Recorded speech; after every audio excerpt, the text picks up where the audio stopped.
Today, I wanted to talk about a game I believe is truly something special.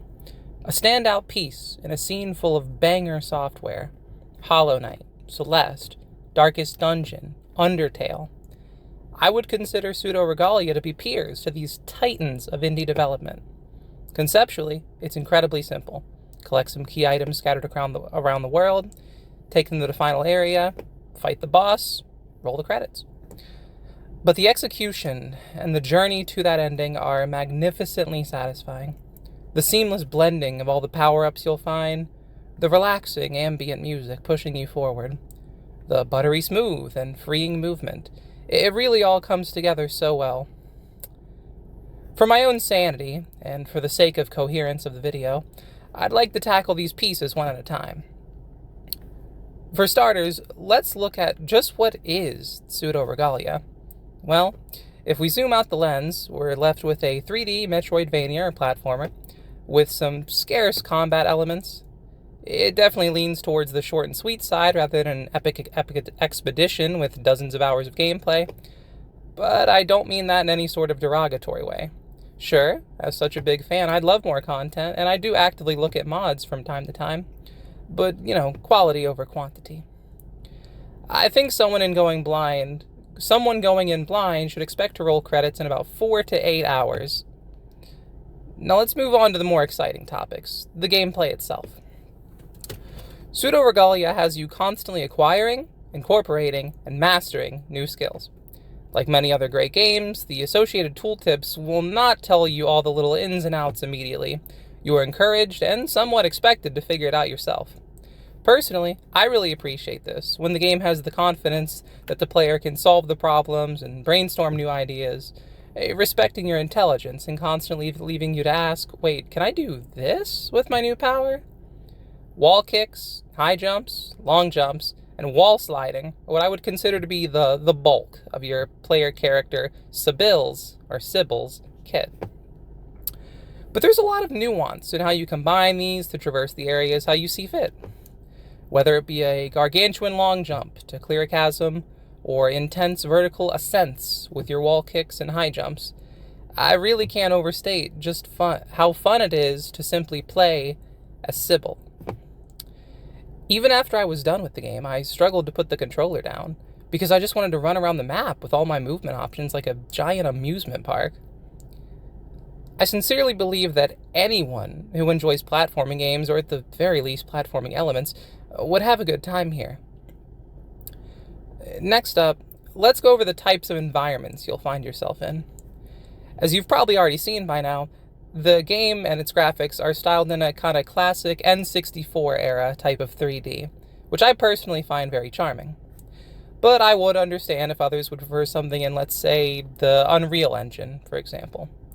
While I'm a sucker for those retro game styles, I do think the art style works really well with the gameplay in particular. Pseudoregalia is all about using the entirety of your environment to get to wherever you want to go.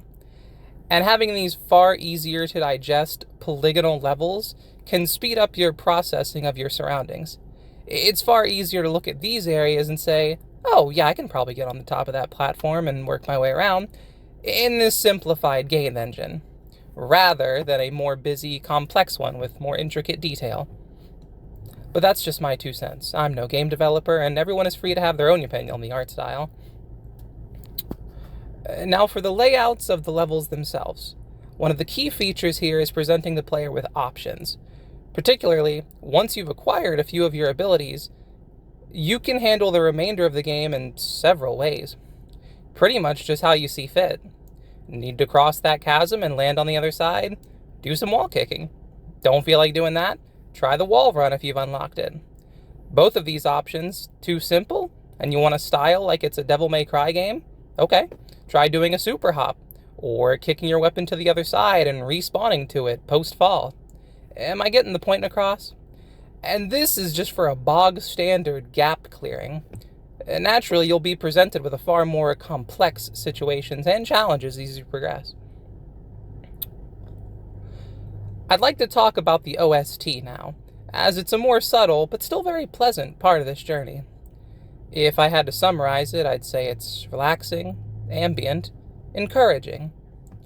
But to be a bit more long-winded, naturally, each newly named level will have its own unique theme, which certainly keeps things fresh, as you'll be moving all around the damn place in no time. My favorite track for sure is, quote, Their Subdued History, aka the theme for Castle Sansa, the largest area in the game.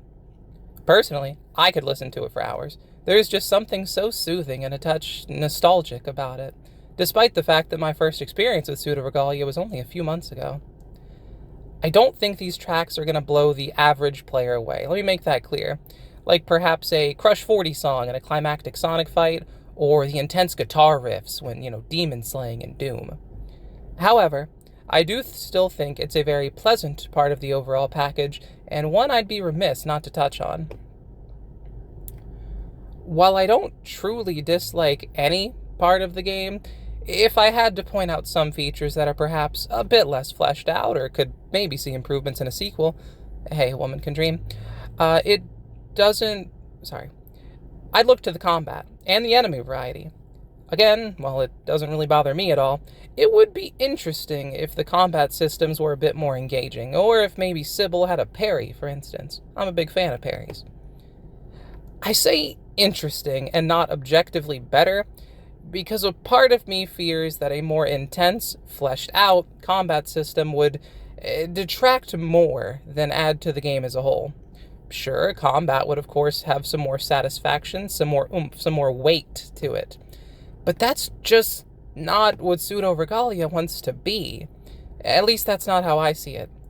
To me, it is a game putting damn near all its eggs in the platforming and exploratory elements, and letting the scant few remainder of said eggs fall into the combat.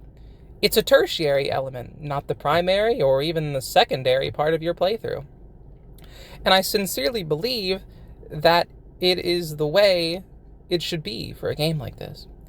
It wants to focus and hone in on that movement, the map design, because that's where it excels.